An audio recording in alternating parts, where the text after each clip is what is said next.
Sanibonani guys, igama uNqabeleni bathela mazibela inimba ngomhla ka-6 March.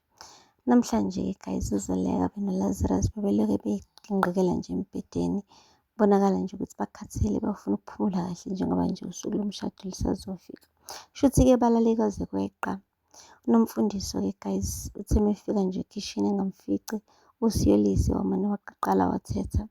Wambuza ukuthi kwenze njani, ixesha lithini ngoku ngoba futhi ngabe kade evukile enzela abantu basemzini itiye. Umakoti osemtsha, umtshakazi ulala kanjani kuze kushaye u-10 ekuseni. Uthethile-ke wathetha uNomfundiso kwagcina sekwenza ukuthi-ke uZoleka abone ukuthi hayi cha, umshado ngampela kusiyona i-bed of roses impela. Kuyashisa emshadweni, kushisa ngisho noma-2 ushade nesichaka, kushisa ngisho noma-2 ushade nesigwili. Ayi akupheli-ke lapho guys. Shuthi uNomfundiso udinwe nje kangaka nje umfowabo ubaba kaLazarus uke wamxolisa ngokuthi athathe ifamu ayidayise ngamtshelanga.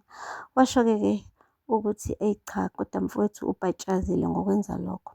Phela nami angisaziboni nanokuzibona ukuthi ngokangqokana ukuthi sonke isikhathi wena uzohlezi wenza iy'nqumo ey'nkulu ungangifaki mina.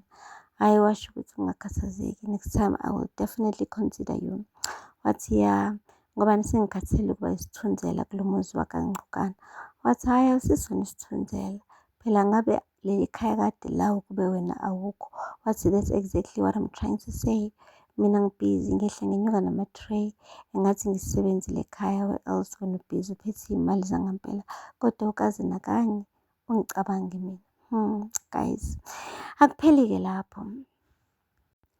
Suku-ke guys lo mshado liqalile impela-ke kwaqala kwagqokwa-ke kamnandi traditional attire bikade iyinhle kaZoleka kanye-ke nomyeni wakhe-ke uLazarus.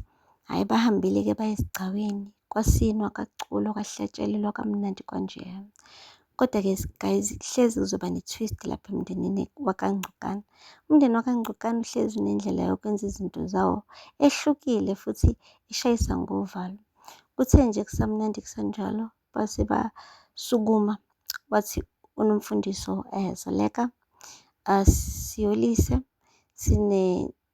into ekumele uyenze lana-ke ukukhombisa ukuthi ngampela wena uzoba umakoti wakangqokana isikhathi eside. Waqeda wakhomba umkhonto. Wathi na umkhonto-ke la uzosukuma-ke ntombi uwubambe ngesandla ebese uyawujijela emhlabathini. Lo mkhonto kumele ume mpo ukhombisa khona ukuthi lo mshado wakho nobhuti wethu-ke wale khaya uLazarus uzohlala isikhathi eside. Kodwa uma kuwukuthi-ke umkhonto umane walala ngohlangothi, lokho kuzochaza ukuthi lo mshado ngeke uze ulaste, uzosheshe uphele nje, indaba yawo ayikho. Hhayi-ke guys uLazarus umane nje wathi you've got this baby, you've got this. Bonakala guys uzama ukumhyper-ke uZoleka ukuthi enze kahle. Lapho-ke hhayi kunomalume wakhe-ke ubaba omdala wakhe-ke ubelokhu ethi sikhona Zoleka, sikhona kaloku ujijela umkhonto unamathele emhlabathini mntanami, sikhona sizokweseka. Ngampela-ke guys usebenzise lonke ishoti lokugcina, wonke amandla okugcina uZoleka ukulahla emhlabathini-ke guys lo mkhonto ukuze uhlale khona ume. Nangampela-ke ume wathi mpo emhlabathini, chaza khona ukuthi uthando lukaZoleka-ke benoLazarus lisazolasta. Yebo mhlawumbe ama-challenges azoba khona but ukulasta hayi cha, impela amathemba amaningi.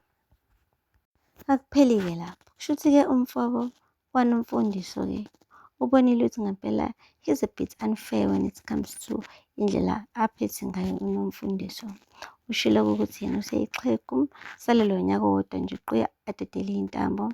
Hhayi wamnqaka kuqala udadewabo washo ukuthi ungakhathazeki mfowethu, inkampani iNgqokana Industries izoba sezandleni ey'fudumele. Uhambile unyana waya le phesheya kwey'lwandle ukuyilungiselela for ukuthi athathe le position, so uzoyithatha le position yokuba yi-CEO eNgqokana Industries. Nangampela-ke guys akavaze anqabe ubaba kaLazarus kodwa-ke uZoleka since we all know ukuthi she's a smart woman. Umane nje waqhweba umyeni wakhe uLazarus wambuza ukuthi ngampela bayamthemba yini-ke uAzande ngokurana le nkampani eyedwa. Hhayi-ke guys, umane wahleka uLazarus kodwa waphinde waconsider ukuthi no man, uZoleka she could be right. La mntwana kuthiwa Asanda ugcwele ubungane kakhulu la engqondweni yakhe. Asoze akwazi ukurana inkampani enkulu kangaka eyedwa. Hhayi, ngabe impela leyo nkampani abayithandi, bafuna nje ukuthi ingqongqe ekuseni, like ekuseni kusa ekuseni kusa.